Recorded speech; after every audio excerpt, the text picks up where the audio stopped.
பரந்தாமன் சன்னதிக்கு வாராய் நெஞ்சே.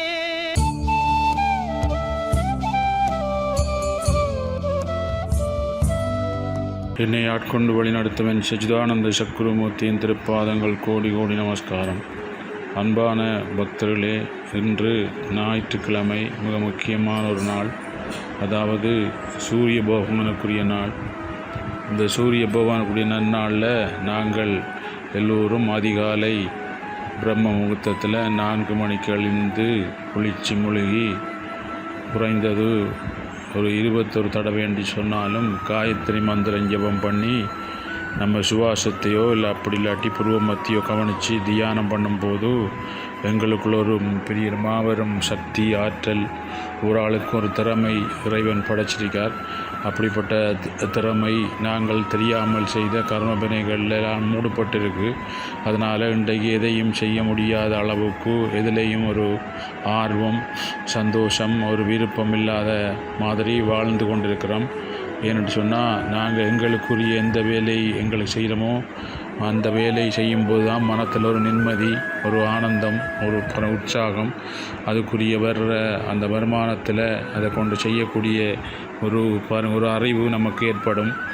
அப்படி ஏற்பட்டு நாங்கள் சரியாக வாழக்கூடிய ஒரு மனிதன் என்று பாருங்கள், தனக்குள்ள எல்லோருக்குள்ளேயும் பெரிய பெரிய ஆற்றல்கள், திறமை அடங்கியிருக்கு. அவன் செய்த கர்மபிணை காலையில் அந்த ஆற்றல் மூடப்பட்டு இன்றைய வாழ்க்கையில் சொல்லனா துயரங்கள், வேதனைகள் மனிதன் அனுபவித்து கொண்டிருக்கும் இக்காலகட்டத்தில் என்னை ஆட்கொண்டு வழிநடத்தி ஞான குரு பகவான் காயத்ரி சித்தர் முருகசுவாமி அவர்கள் இந்த கலியுகத்தில் மிக இயந்திரமான உலகத்தில் இந்த தனக்குள்ளறிக்க மிக பெரும் ஆற்றலை வெளியே கொண்டு வரத்துக்குரிய மாபெரும் சக்தி வாய்ந்த மந்திரம் காயத்ரி மந்திரம் தான் என்று சொல்லி தான் கண்ட இன்பம் அந்த வழியை மக்களுக்கு பல வழிகளையும் யாகங்கள், ஜக்ஷங்கள், தியான ஜபங்களில் ஈடுபடுத்தி காயத்ரி மந்திரத்தை ஜபம் பண்ணி தியானம் பண்ணி வரும்போது உங்களுக்குள்ள அடங்கி ஒடுங்கி செயலற்றிக்கும் இந்த உயர்ந்த ஆத்ம சக்தி வெளிப்படையும் போது உங்களுக்குரிய பேரானந்தம் ஒன்று ஏற்பட்டு உங்களுக்குரிய ஆற்றல், ஒரு திறமை வெளிப்பட்டு அந்த திறமை மூலம் இந்த உலகத்தில் வாழக்கூடிய ஒரு வழியும், ஒரு ஞானமும், ஒரு அறிவு வாய்ந்த வாழ்க்கை வாழக்கூடிய வழி நம்மளுக்கு நிச்சயம் கிடைக்கும். உதாரணத்துக்கு பாருங்கள், நாங்கள் அன்பு என்பது நாங்கள் இப்போ வெளியில் இதயத்திலிருந்து வரதான் அன்பு அப்படின்னு சொல்லி எடுத்துக்கொண்டோம்னு சொன்னால் அது கொஞ்ச நாளில் பாருங்கள் அது சலித்து ஒரு துன்பங்கள் கொடுக்குது. சரியாக அந்த அன்பு நீடிப்பதில்லை. அப்போ அதுவும் பாருங்கள் ஒரு நீடித்த அன்பு இல்லை. அதே மாதிரி மனத்தில் இருந்து வர அன்பு அப்படின்னு சொன்னால் அதுவும் பாருங்கள் நீடிப்பதில்லை. கொஞ்ச நாளில் பாருங்கள் நமக்கு அதில் அதில் விருப்பம் இல்லாமல் நமக்கு பாருங்கள் அதில் பிரச்சனைகள் ஏற்பட்டு நாங்கள் ஒரு அன்பு நமக்கு நிலையாக இருக்குதில்லை. அப்போ மனத்திலிருந்து வாரதே பாருங்கள் நிலை இல்லைன்னா மனம்தான் இந்த உடலை இயக்குறது. அப்போ உடலுக்குள்ளே தான் இதயம் இருக்குது. அப்போ அது நிரந்தரமான ஒரு அன்பு அப்படின்னு சொன்னால் உள்ளுக்குள்ளே இருந்து உணர்வு பூர்வமாக வார அன்பு தான் உண்மையான அன்பு. அதாவது எங்களுக்குள்ளே திறமையை பாருங்கள் காயத்ரி மந்திரம் போலும் தியானத்தின் மூலம் எண்ணங்களை கடந்து எங்களுக்குள்ளே பாருங்கள் அடங்கி ஒடுங்கி செயலற்றிக்கும் அந்த உணர்வுமயமான அறிவுமயமான மகாசக்தி படைத்து அவரோடு தொடர்பு கொள்ளும் போது ஏற்படும் அன்பு தான் நிலையான அன்பு. அந்த உணர்வுமயமான அறிவுமயமான அவருக்கு பேர் தான் சிவம். அதான் அன்பே சிவம் என்பார்கள். அப்போ உள்ளுக்குள்ளிருந்து வார அன்பு தான் நிலையான அன்பு. வெளியிலிருந்து வாரதெல்லாம் நிலை இல்லை என்பதை நாங்கள் தத்துருவமாக இந்த வாழ்க்கையில் நம்ம கண்டுபிடிச்சிருக்கோம். அதனால் எங்களுக்குள்ளே உண்மையான ஒரு பெரிய ஒரு விஷயம் என்று சொன்னால் எங்கள் உள்ளுக்குள்ளே எங்களுக்குள்ள அடங்கி ஒடுங்கி செயலற்றிக்க அந்த உயர்ந்த ஆத்ம சக்தி வெளிப்படைஞ்சால் மட்டும்தான் எங்களுக்குள்ள முழுமையான திறமை ஏற்படும். அந்த முழுமையான திறமையை கொண்டு வழிநடத்தக்கூடிய அந்த சக்தி எங்களுக்கு ஏற்படும் போது எங்களுக்கு அந்த தடைகள் எதுவும் பாருங்கள் உள்ளுக்குள்ள சித்தத்தில் இருந்த கர்மாக்களும் அழிக்கப்பட்டு வெளியிலிருந்து வர கர்மம் எங்களை தாக்காத அளவுக்கு மனம் ஒரு சக்தி பெற்று வாழ்க்கையில் எதையும் சரியாக செய்யக்கூடிய ஒரு மனிதனாக பாருங்கள் இந்த சமுதாயத்தில் ஒரு உயர்ந்த நிலையிலையும் அறிவுபூர்வமான ஆன்மீக வழியிலையும் வாழக்கூடிய இந்த சமுதாயத்துக்கு நமக்கும் பாருங்கள் தீங்கு வராமல் வாழக்கூடிய ஒரு தன்மை மனிதனுக்கு ஏற்படும். அப்படிப்பட்ட மாபெரும் சக்தி வாய்ந்த பாருங்கள் காயத்ரி மந்திரம் நம்மளுக்கெல்லாம் கிடைச்சிருக்கு.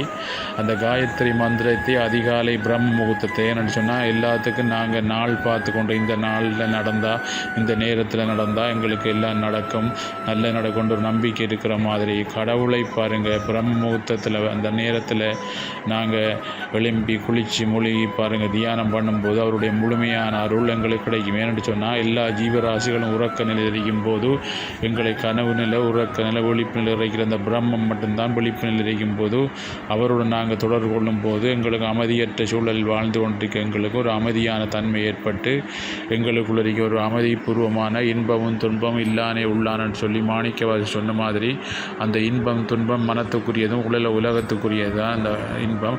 அதை கடந்து உள்ளுக்குள்ளே போனால் இன்பமும் துன்பம் இல்லானே உள்ளான் உள்ளுக்குள்ளே இருக்க ஆளோட தொட்டு கொள்றதுக்கு ஒரு தகுந்த ஒரு சரியான நேரம் அந்த பிரம்ம முகூர்த்தம் தான். அப்படிப்பட்ட நேரத்தில் நீங்கள் எழும்பி குளிச்சு மூழ்கி ஒரு கடைசி குறைஞ்சது ஒரு 21 தடவை வேண்டான காயத்ரி மந்திரம் சொல்லி விளக்கேற்றி நல்ல சாம்பிராணி பத்திகள் போட்டு பாருங்கள். அப்படி நம்ம அமர்ந்து எங்கள் சுவாசத்தையோ உருவமத்தியை கவனிக்கும் போது எங்களுக்குள்ள ஒரு மாபெரும் சக்தியாய் உருவெடுத்து வாழ்க்கையில் எல்லாத்தையும் பெற்று வாழக்கூடிய ஒரு தன்மை நம்மளுக்கு ஏற்படும். அப்படிப்பட்ட அந்த வழியை கடந்த 20, 21, 22 வருடங்களாக பாருங்கள் என் குருநாதர்கிட்ட கட்டளை சிறை மேற்கொண்டு இந்த தெய்வீக பணியை எந்த எதிர்பார்ப்பும் இல்லை ஆண்டி வரும் மக்களுக்கு வழிகாட்டும் போது இன்றைக்கு பல்லாயிரக்கணக்கான மக்கள் உலகத்தில் இந்த காயத்ரி மந்திரம் ஜெபம் பண்ணி தியான ஜபங்களில் ஈடுபடுத்தி பாடுபடுத்தி அவங்களுக்குள்ளே கர்மாக்கள் கரைக்கப்பட்டு இன்றைக்கு சந்தோஷம் சுகமாக வாழ்ந்து கொண்டிருக்கிறார்கள் என்று கேட்கும்போது இது பெரிய மாபெரும் பெரிய ஒரு உண்மை நம்மளுக்குள்ள இருக்குது. இதைத்தான் சித்தர்களும் யோகிகளும் மகர்ஷிகளும் காலத்து காலம் மனிதன் துன்பப்படும் போதெல்லாம் வந்து ஆங்காங்கே யோகாசிரமங்கள் அமைச்சு மக்களுக்கு மிக இலகுவாக விளங்கக்கூடிய ஒரு வழியில் அவர்கள் வழிகாட்டினார்கள். அப்படிப்பட்ட ஒரு மாபெரும் சக்தி வாய்ந்த வழி இன்றைக்கு ஞாயிற்றுக்கிழமை நாங்கள் எல்லாம் சங்கல்பம் கொள்ளணும். சூரிய சக்தி தான் பாருங்கள், சூரிய சக்தி தான் நம்ம காயத்துக்குள்ள இருக்க ஆன்மா. அப்போ மந்திரங்களின் நான் காயத்ரி என்று சாஸ்வதமாக கிருஷ்ண பரமாத்மா தந்த மகா மந்திரத்தை பாருங்கள் நாம் சொல்லி எங்களுக்குள்ள காக்கும் கடவுளாகிய ஆன்மா எங்களுக்குள்ள இருக்குது. அவருடன் நம்ம தொடர் கொண்டும் வரும்போது கனவு நிலை ஒளிப்பில் உறக்க நிலை இந்த 3 நிலையங்களை துன்பங்கள் கலமாத இன்ப வாழ்க்கை வாழக்கூடிய அளவுக்கு வழிகாட்டக்கூடிய ஞானமும் நம்மளுக்கு கிடைக்கும். இது உங்களுக்கு எல்லாம் விளங்கியிருக்கும்னு நினைக்கிறேன். என் குருநாதர் ஆசீர்வாதம். நீங்கள் எல்லாம் நல்லா இருப்பீங்க. சந்தோஷம்.